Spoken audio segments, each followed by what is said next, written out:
તો તમારા જે એક સાથી મિત્ર જે હતા એમણે તો આ દુનિયા છોડી દીધી છે. તમારે વર્ષોથી એમના સંબંધો રહ્યા છે.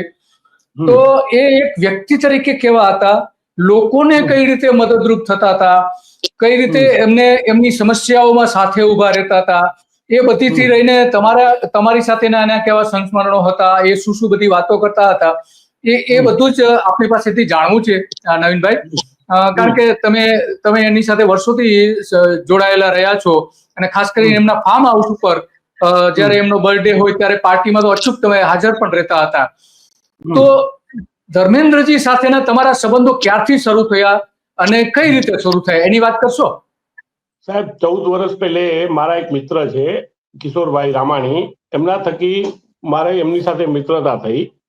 અને દર મહિને 2 મહિને એમને ટાઈમ હોય ત્યારે અમને બોલાવી લે ને અમે લોકો ત્યાં જઈએ, શૂટિંગમાં જઈએ, ફાર્મ હાઉસ પર 2-2 દિવસ જઈએ.